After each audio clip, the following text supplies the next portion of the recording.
use the mic.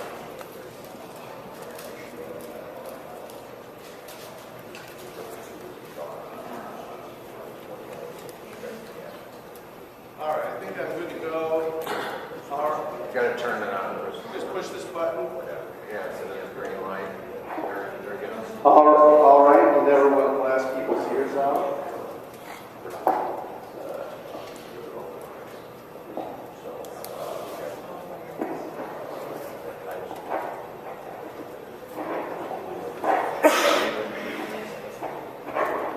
Great, and then the pointer, Jason.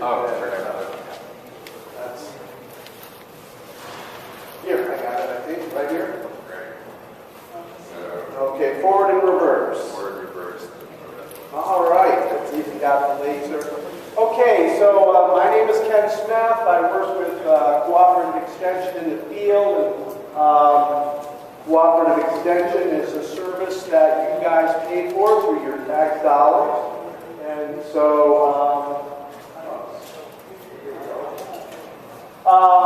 basically the way that it works is you in the field, and this certainly happened with natural gas, came to us and say, what the heck's going on? There are people coming to us for leasing, what's going on with natural gas? We go to the university and consult with them, and there's a back and forth between landowners and community members and the university, a land-grant university, and we work together to find information, to learn from the community, to learn from the research at the land-grant university, put those things together to make everybody benefit the best we can as we deal with situations and problems. The general goal, I think, is it's come from Cornell, is why are we doing this? You know, we don't know what's going to happen. David did a great job of talking about the uncertainty on so many different levels, but we know that if we don't prepare, if we don't get ready, that we'll definitely be dealing with some cons, and so you want to make the most of those pros should things go forward, and you want to certainly mitigate the cons. And so what I'm going to be talking to you about is really what you want to hear, to the extent that I can do what I travel around and I get a lot of questions about different things. Every audience is different. And so I've kind of thrown things together. It's hard to even sometimes make it flow because I get a lot of questions on different topics. But basically, I just wanted to update you on where things stand now. You can go over the basics. I'll fly through some of the stuff that most of you guys have already seen about how hydrofracking works. But the reality is, if you're from Oneida County or a place that's been on the edge of the plate, and now people are just starting to approach you, there are people now that are just starting to look at that because gas companies are going into new areas every day in New York State and looking to sign new leases. It's sort of a good time for them because we don't know what the heck's going to happen, so they can get some pretty cheap leases. Some pros and cons of hydrofracking for natural gas. This is always fun for me to do because usually everybody ends up hating me irrespective of where they stand. Where do we stand today? So with that SDICE, the generic environmental impact statement has been released for different quotes, 40,000 comments, 60,000 comments.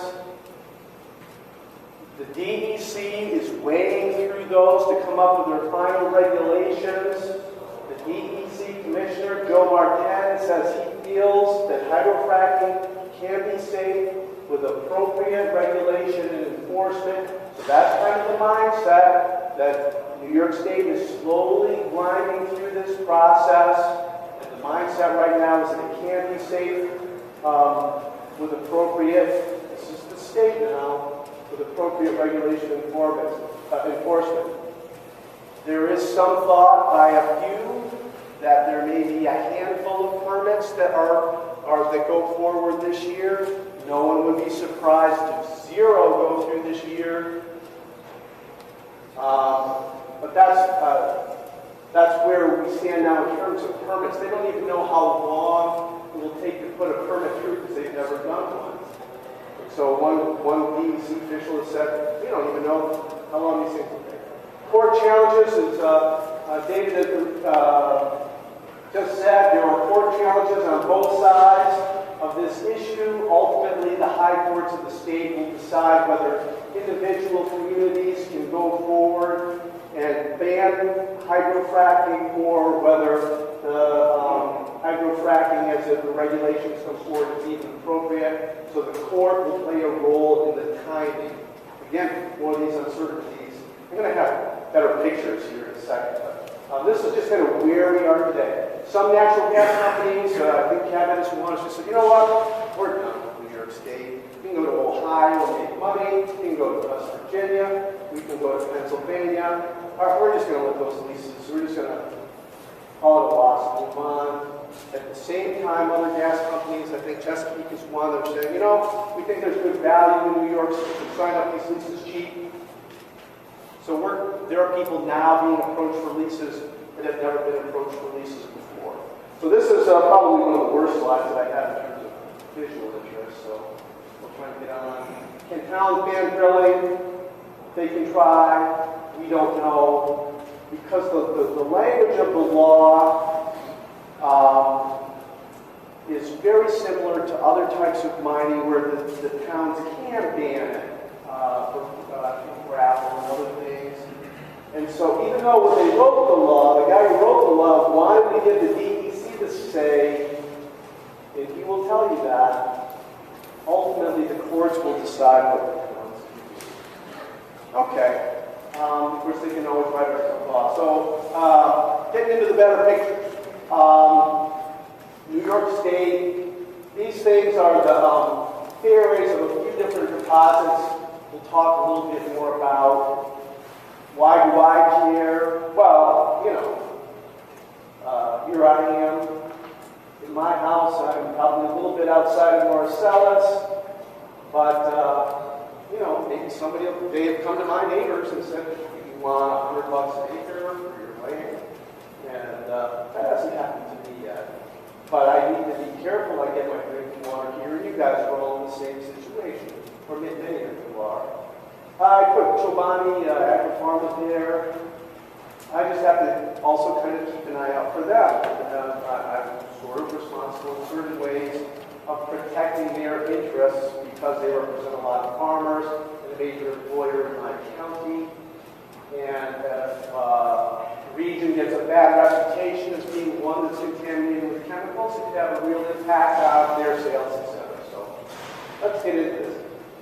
You know, we forget some of the basics sometimes, and so I'm going to run through this. You guys start to doze off, I'll try and zoom ahead. What the heck is natural gas? We don't necessarily always think about this. It's methane. It's a very simple molecule, has no odor, has no color, has no taste. It's not toxic. You can breathe up to 70% in the atmosphere. So it's pretty healthy in that respect. Do not try and light a cigar on those circumstances, obviously, because it will explode. So it's not completely benign. But sometimes people get worried that this in itself is a carcinogen to breathe. Not the case. If you get too much of it in your basement, though, it could blow your house out. Formed by decaying organic matter.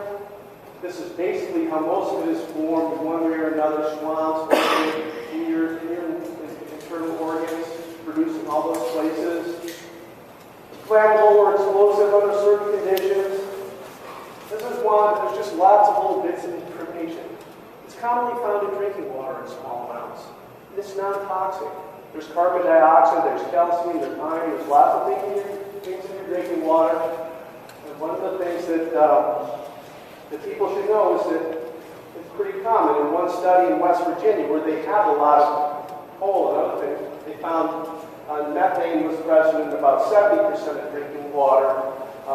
In New York State, probably that number is lower, but many of you have natural gas in your water. I'm sure I have it in my wells and shale. Why do you want to use it? That's a lot of trouble. Well, it's produced in the United States. We have some of the largest natural gas deposits in the world. One of the things is, as a fuel, it's got some real benefits. There's a lot of mercury in coal. When you burn it, it ends up in a lake. If I eat a fish from the Adirondack, you know, there's got a lot of mercury in it. I can't let my kids eat it. even if it's from a pristine lake, because it has mercury. So natural gas doesn't have mercury. It has a lot less sulfur that produces acid rain. It has a lot less nitrogen that produces acid rain. So in New York State in particular, downstate where they have a lot of pollution, they're really dependent on electricity from natural gas because it burns cleaner in many ways. So that's part of the reason we like this as a fuel. It's very cheap. It doesn't induce asthma as much as sulfur. Some consider it to be the best fuel. It's lower greenhouse gases when it's burned, but not if it's leaking. We're going to talk a little bit more about that with a somewhat slide. So it's got some real positive and it's got some negatives. We'll talk more about that. Marcellus Shale, this is what always happens to me when I go out. Let's see the laser. Now I'll be in the middle of Oneida County and they'll say, hey, we really don't want hydrofracking from Marcellus. And I'll say, well, good. You're not going to get it there because you don't have Marcellus. And I had the same thing happen in Onondaga County, in Madison County. There's reasons why Marcellus development is not going to happen up here. And that's because even if it's too shallow or it's not there at all, it has to be about 2,000 feet before it's drillable, both in terms of regulation and so you can kind of do a UR here today. And if you are not in this high probability play, then you might not have to worry about shale gas. Well, then the next question is always the same. Well, I live right here, and somebody, my next door neighbor, just got approached for a gas lease. Well, the reason for that is there's probably, well, I know in Shenango County, there's 12 or 14 different layers of rock that produce natural gas. So just because somebody's coming to you for a gas lease doesn't mean you're in Marcellus or the Utica. I'm just running through this. You guys wave your hands and ask questions if you want, because it's pretty boring to sit in a chair and listen to people run slides for a long period of time. So, but this is really important because I'm going to talk in a couple of days for people up here when they're really, really upset about shale gas drilling. And they probably don't need to be as worried as they are. Now, here's the thing. It's like the talking guy says, they don't even have shale. Well, they might have some Utica. Here's the other big shale gas deposit in New York State.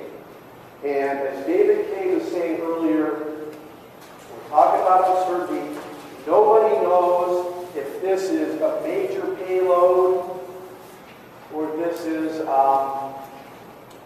there's almost nothing there.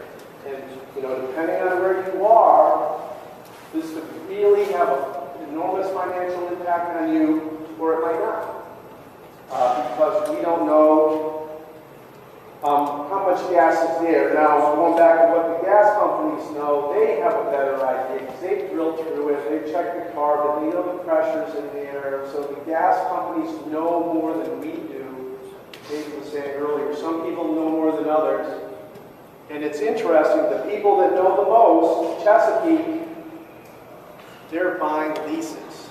They're looking for leases. So that indicates to me that they must have some suggestion that there is gas in the Utica. And we know that they are producing oil and gas in the Utica out here, so that's another indication. Just because it's out here doesn't mean that it's here.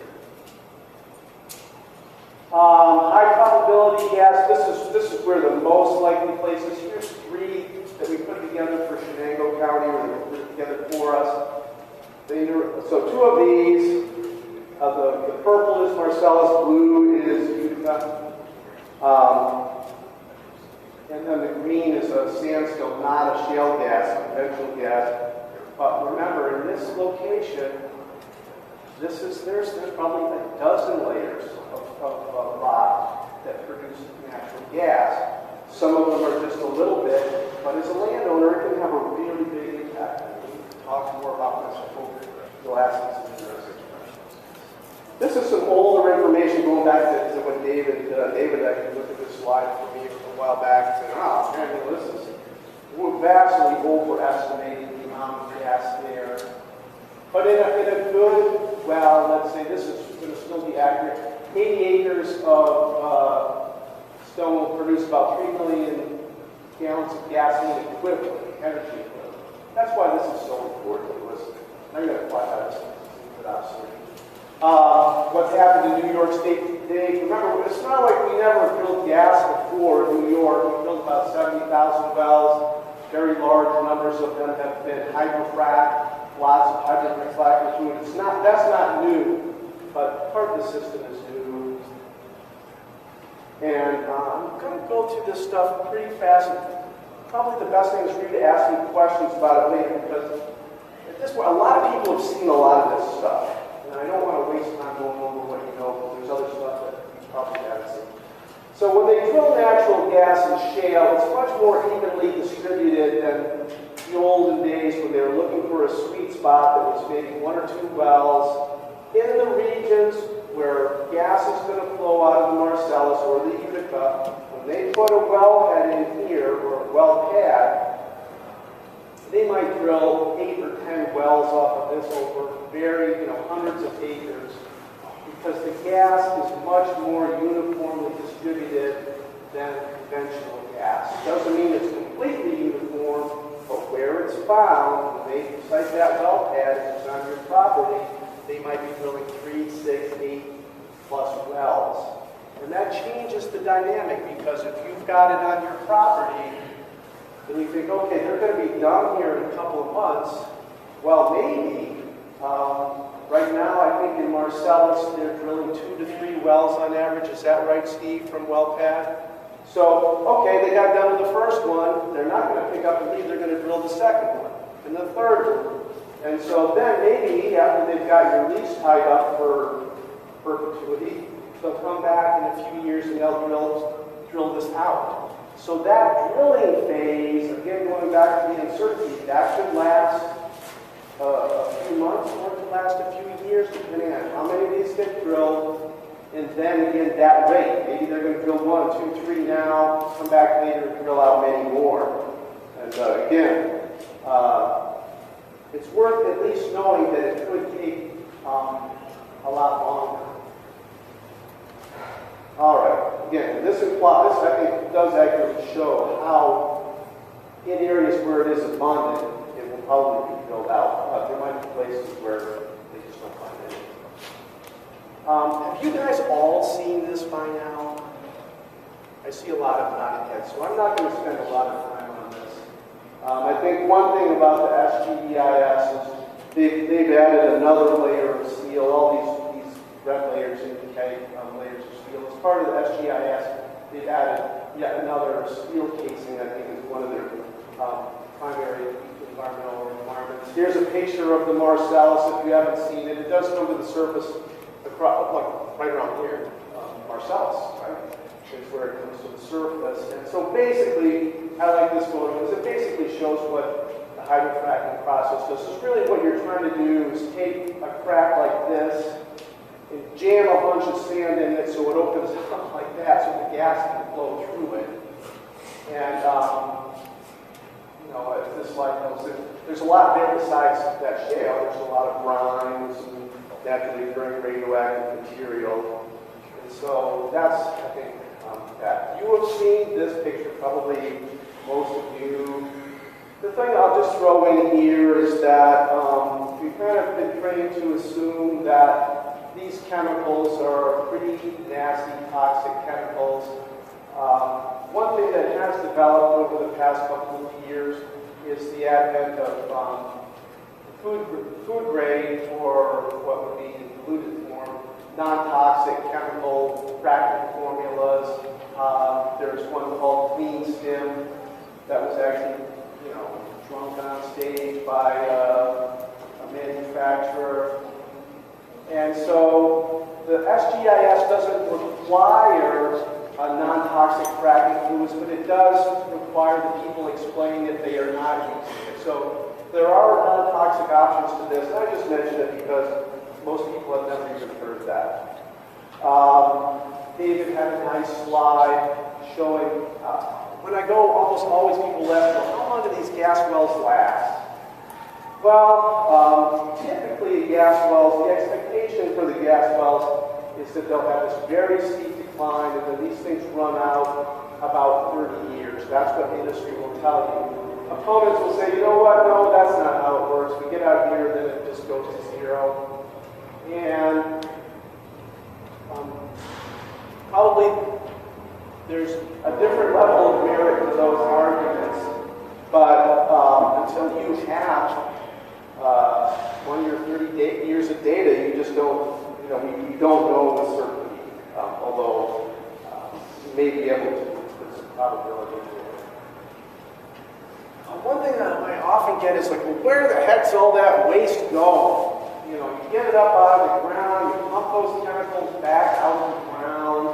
Let's say you guys have a well drilled on your property. They put 4 million gallons of fracking fluid into one of the wells, one of the 3 or 4 wells you might have on there.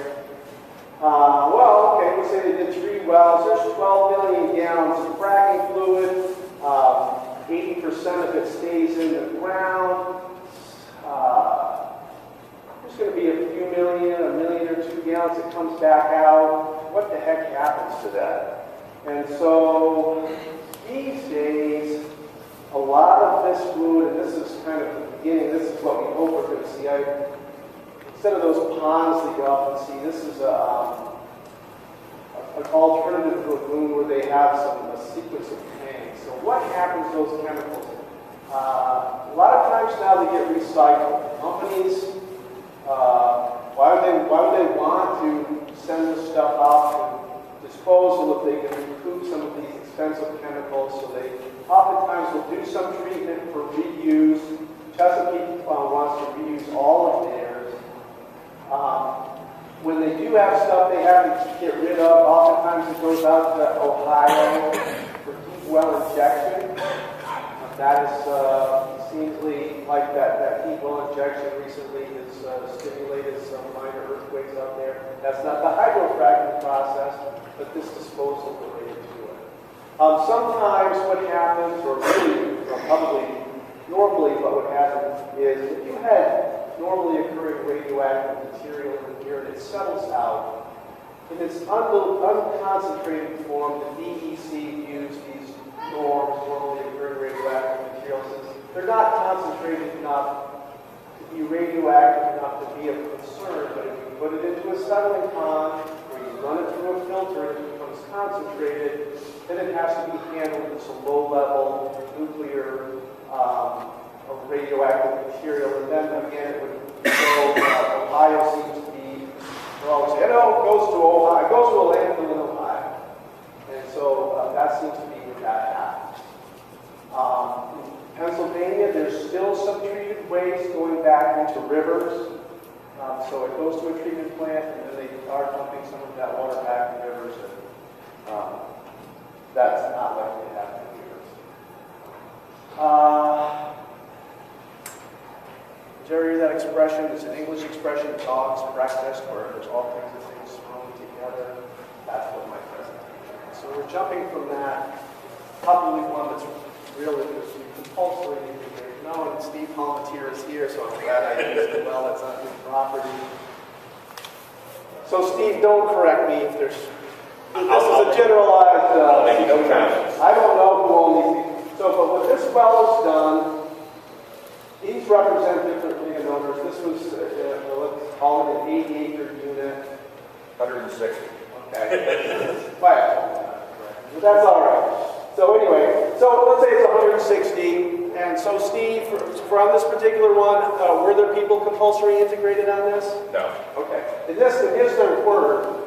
But let's say this landowner here hadn't sold his lease. He wasn't leasing, but he got compulsory integrated. He would get a notification, and Steve knows a lot more about this topic than me. But he would get a notification saying, oh, you know what? Your land is being compulsory integrated into the Palmatier Wells, and you've got X amount of time, and that amount of time right now is pretty short. It's how many days, Steve? 30 days, right? 30 days.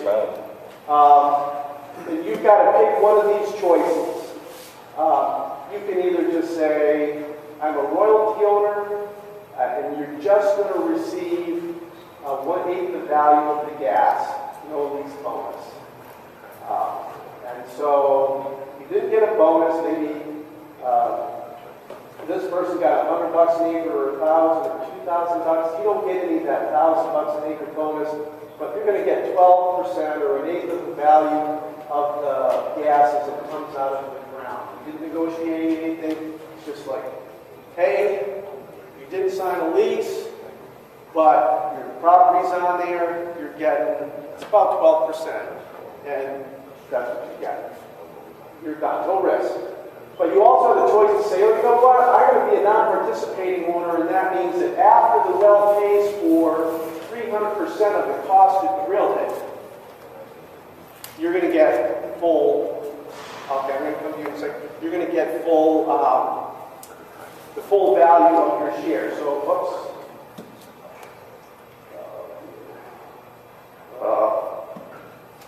So once this well has paid for itself 3 times over, if you got 10% of the area of that spacing unit, you get 10% of the production after that 300%. Or you could say, I'm going to be a participating owner.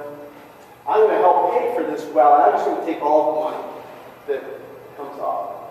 And I'm not going to go into the subtleties of it. There's different choices you can do. Anyway, there's a question over here. If you're a corporation, you get a partial payment on that second choice. If you are a corporation, not a private landowner.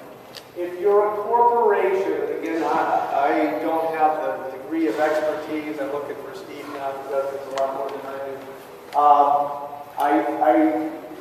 I would hesitate to give you a complete answer. I think a corporation would be able to make those same 3 choices, but I would, at that point, go to a tax or gas lawyer to get a more detailed thing. I'm giving you the rough outline. This is not an area of expertise for me. I think you'd have to get a professional to really give you so I know, so anyway, I got a little bit of that. Any more questions on compulsory integration? This is normally about now, people will say to me, you need to tell me if I don't want to have anything to do with gas leasing and I don't want it on my property, they can still drill literally under my property and take the gas out of the answer is yes. There has to be, if 60% of the spacing unit is leased, the remaining 40% can get compulsory integration. Now, that's pretty controversial, but that's probably one of the most controversial aspects of the law, but that's the way it stands right now. Going back to that, notice of having a hodgepodge. Again, here's the strata under basically Chenango County.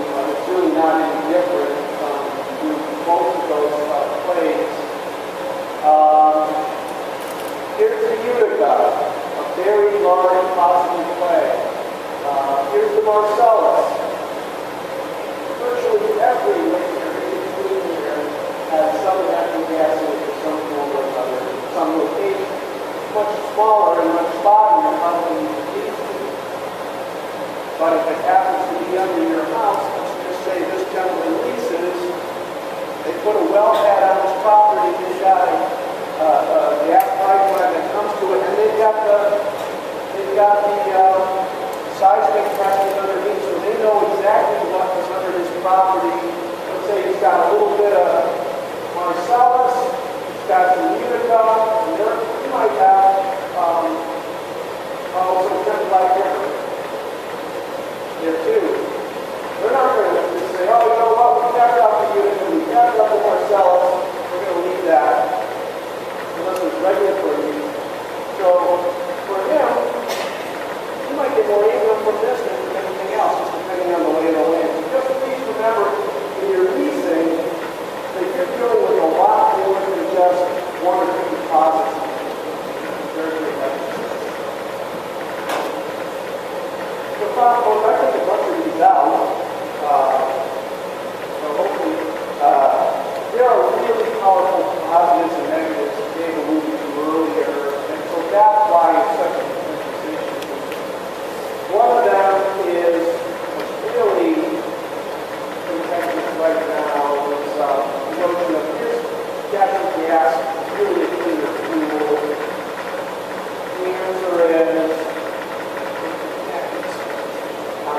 what you're talking about. If you're talking about mercury, no question. If you're talking about sulfur, no question.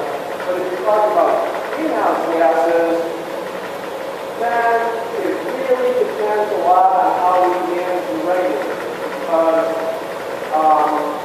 methane is about 21 times more powerful than greenhouse gas than carbon dioxide. So if you're sloppy about how you produce it, and transmit it, store it, a lot of escapes to the atmosphere, and you're going to have some pretty serious contributions to greenhouse gases.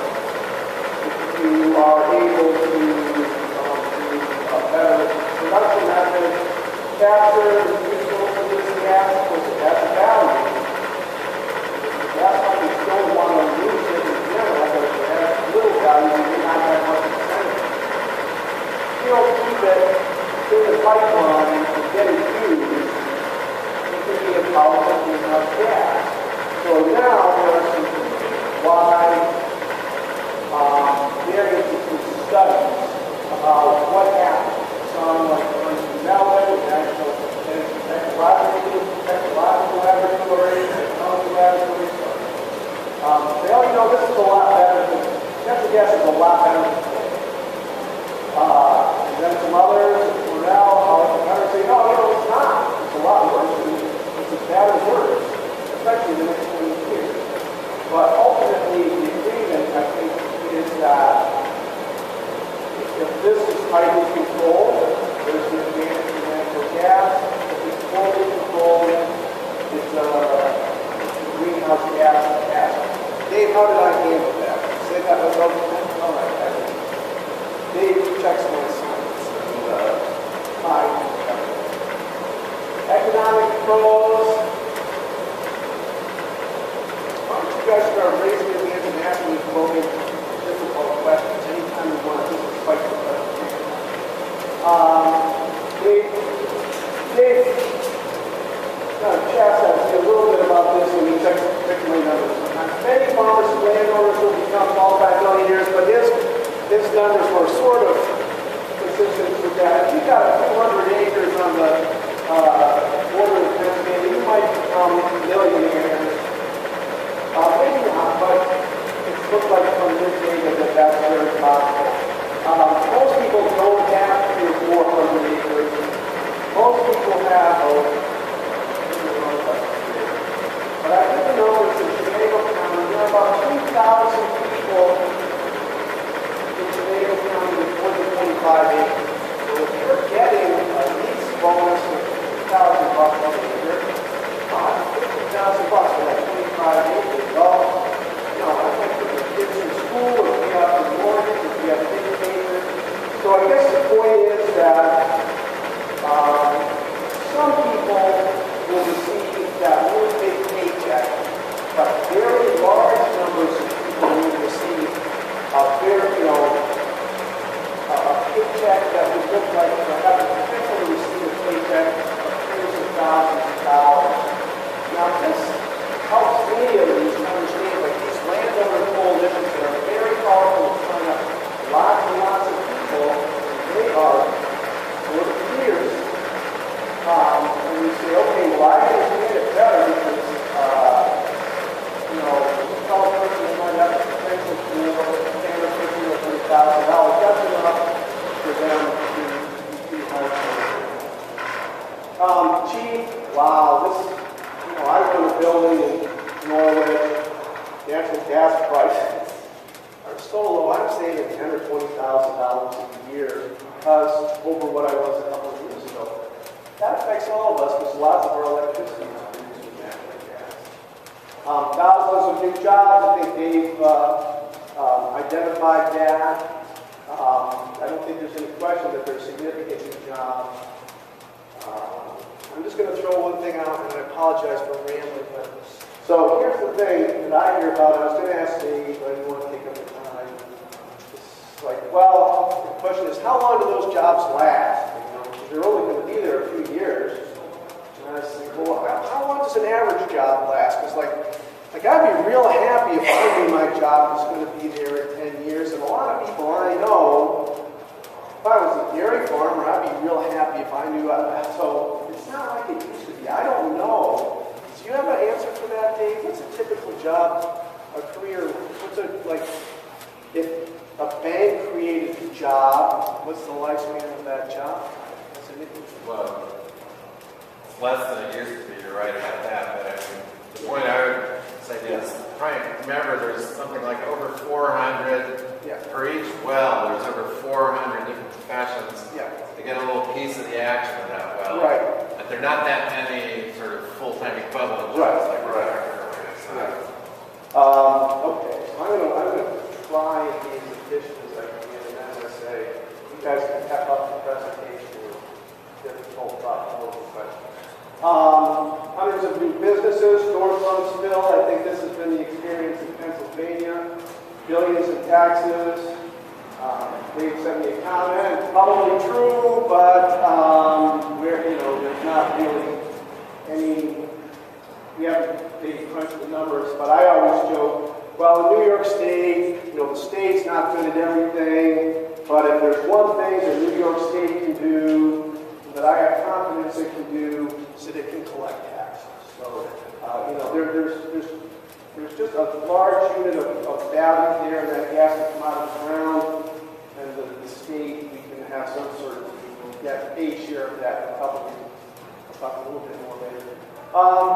One of the first things, we went to Pennsylvania, and we talked to some development folks there, and they said, well, you guys have a railroad in your county? And I said, well, it's washed away, the tracks don't work. Well, you'll get one. This is the development officials for Bradford County, because they need to bring all that sand in. Stronger ag economy, that's what I get from Mike Love Green down in Bradford County, and soil and water, that's his sense. I think that my impression, depending on where you are in ag, the kind of ag we have in Shenango County, which is dairy mostly, I think that would be largely true. If you were an organic dairy producer, it could be a very different proposal. There's there's a little stealth topics in natural gas. This is one that you don't see a lot reported in the press. It's a pretty big deal in our county. It makes really people mad. So these trucks tend to go down the road, they'll call up the county in town and say, can we drive down your road and collect seismic data? And the county typically will say, sure, go ahead. Well, the thing is, the county doesn't own the subsurface rights. They have a right of way on the surface. So these trucks go out and they gather seismic information, which for you is valuable information. Again, goes back to that notion of David's of asymmetric information. Okay, you're trying to negotiate with the leasing company about the value of your property. Who has the advantage if they know you've got gas and you don't know? They probably know. They drove by the front of your house, they thumped it, they got a darn good idea of what's underneath your property in certain respects. You don't have that information. So in some places, like Texas, I believe, and I have to be careful, things are moving target. Some places, this information is tightly regulated and is the purview of the landowner. Here in New York, we're kind of novices with this. This information tends to be collected without permission of the landowner. One interesting thing, in Shenango County, our head of Farm Bureau, they said, we're going to come out and collect that data. Well, if you do, I'm going to meet you with a shotgun. So anyway, just something that as a landowner you should be aware of, that seismic data under your property has value. Oftentimes the leasing company will ask you to sign a lease to have seismic testing. Not that really good seismic testing done. That has value. We need to be careful to manage that. Here's probably 2 slides. Get as close together as you should. Going back to the state value, here's state land. All these green sections are state land. Very large amounts of state land in those natural gas producing regions. Well, here's the fairways. So you have an enormous amount of state land as land, you know, and it belongs to all of you. Most of you are New Yorkers. Has a huge amount of impact on the financial implications for New York State. I just mentioned this because, again, it's a topic that just isn't very commonly discussed. Right now, the SGEIS says, yeah, you can drill under this land. If you can figure out how to do it, you can drill under it, you can't drill on the surface. Well, that's a pretty important decision about how that happens. But again, one that's sort of flown under the radar. It's really important in Chenango County because we're about here. And we have huge amounts of state land. And how that gets developed has a big impact on town revenues and things of that nature, which are related to gas production. Going into some of the impacts on you, this is a slide that was developed by a researcher. This is where, again, some curveballs related to this. If you think about natural gas development, okay, you think, all right, well, probably those welders, they're going to make out really well. The guys working on the equipment, they're, you know, the rigs, they're going to do really well. But if you have a different business, the thing that you might find is you're having a really serious impact from that, maybe that modest increase in employment.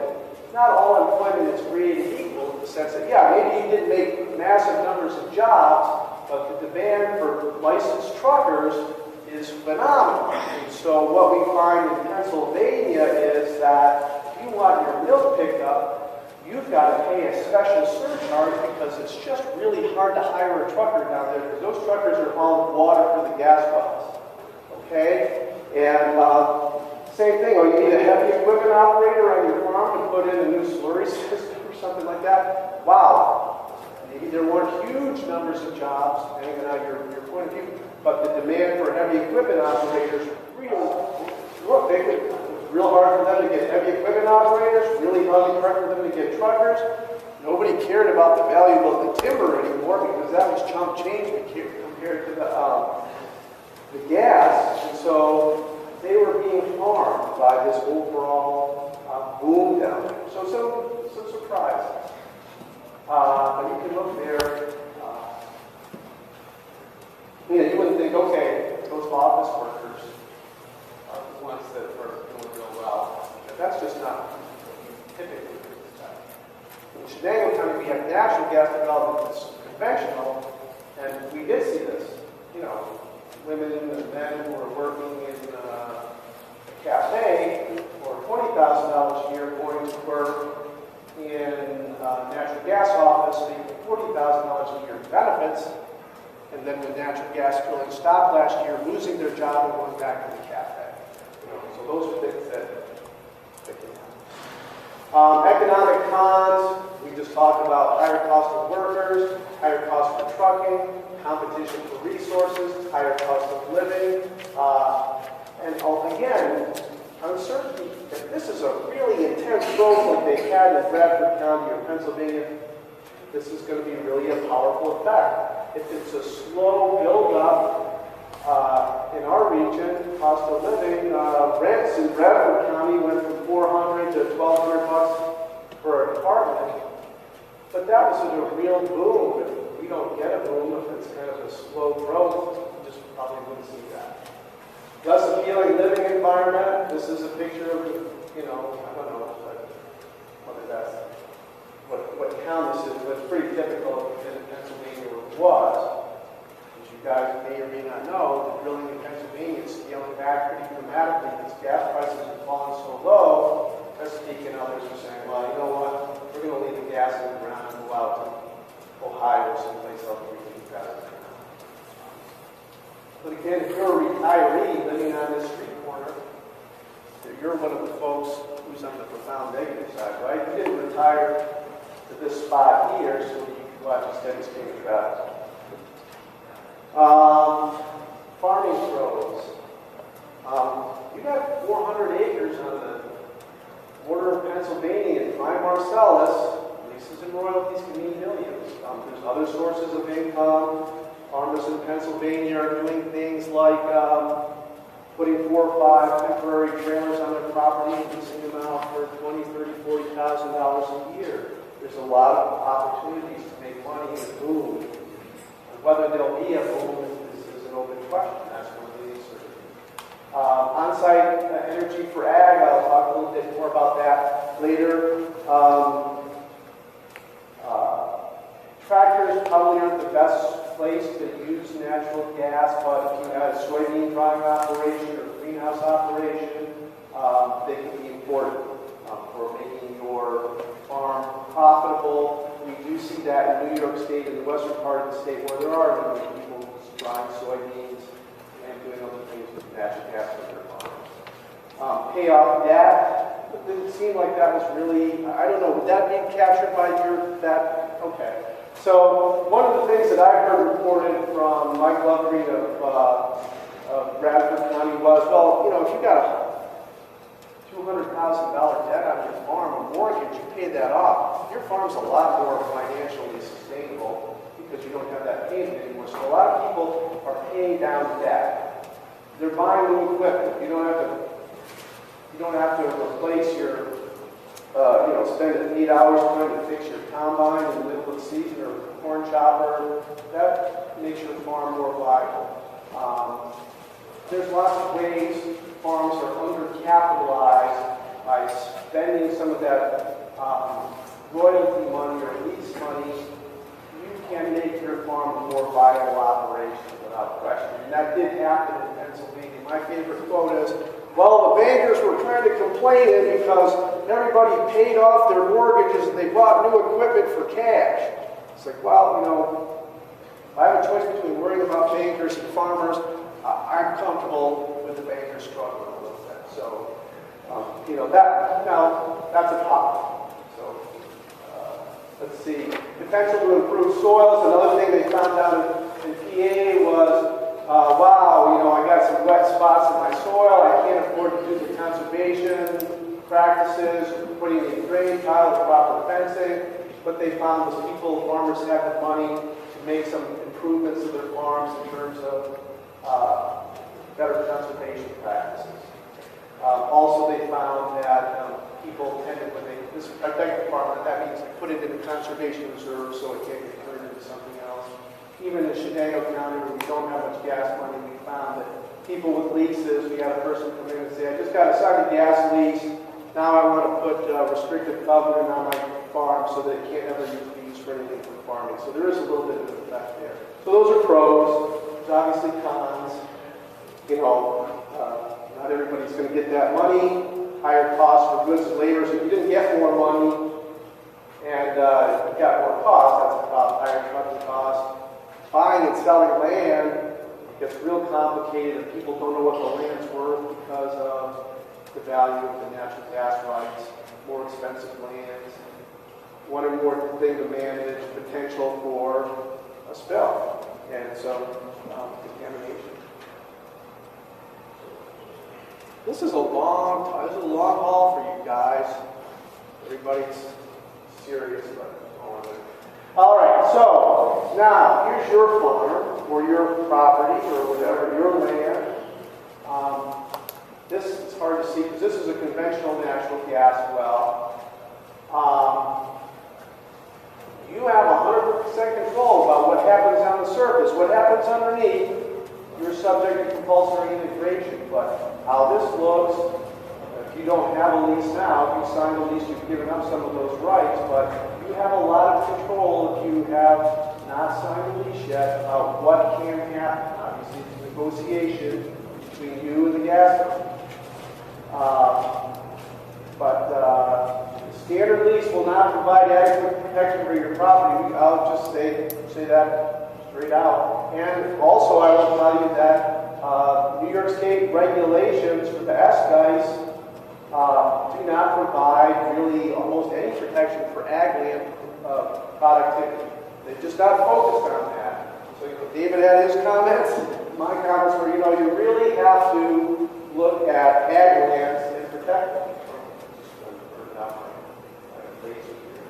So here's a small natural gas pad in the middle of the cornfield. What could be your property, any property.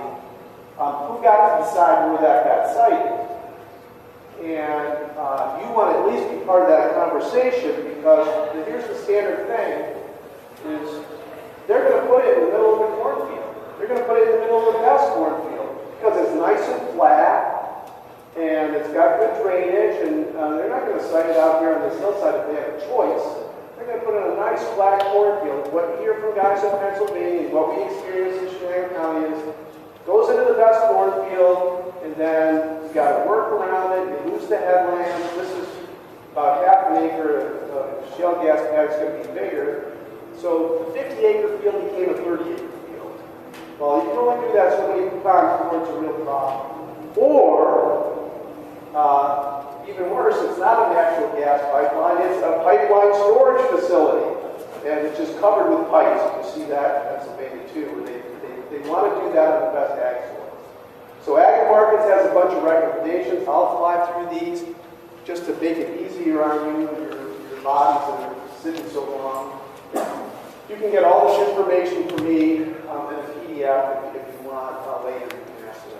But you know, Ag and Markets, which overlooks the farmland productivity, they want to make sure that they or you have the ability to locate this road. You know, that should follow ridge tops, field contours, no more than 16 feet width. This always gets laughed at when you're in with emergency visuals. 16-foot road, you can't get any equipment down there. How would we get a fire truck in? So, but the permanent width of the road, ag purposes, 16 feet or less. Existing drainage structures should be avoided. You know, they don't care about your property. They care about getting the gas out. And even if the guy who's trying to lease seems sympathetic, he's long gone, and this is a subcontractor doing this work. So you really need to protect yourself with the lease because the state regulations aren't going to protect you, and the gas company's not going to protect you because they're just not concerned about that either. Ag Markets, they want the topsoil put back in a way that it can be returned. They want to make sure that any drainage that's gathered can be returned. Materials from brine pits or similar things should be removed from agricultural areas. We're hoping there won't be brine pits, but I think the regs now say that there could be.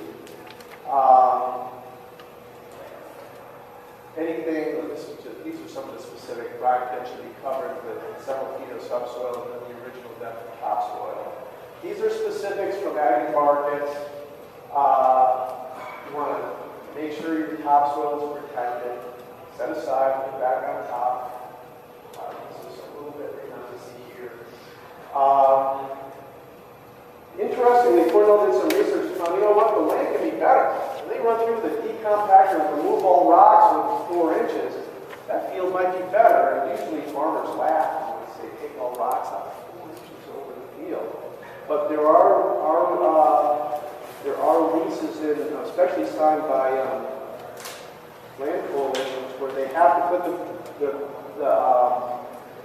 well sites in at the edge of the field, and they have to remove all the rocks. And one farmer said to me, he said, "Well, you know, we had some terrible field before they pulled all that rocks out, and now it's a lot better."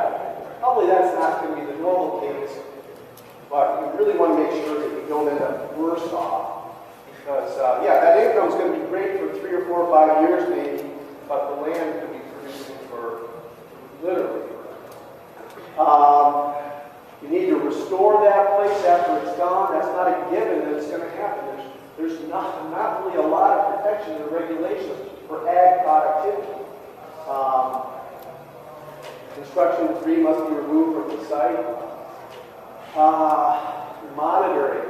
They can say they restored it. How do you know that it's really restored to its pre-drilling or better productivity unless you monitor it for a couple of years? So there's really 4 stages: planning, construction, reclamation, and monitoring that the state ag department really wants you to consider in your leases.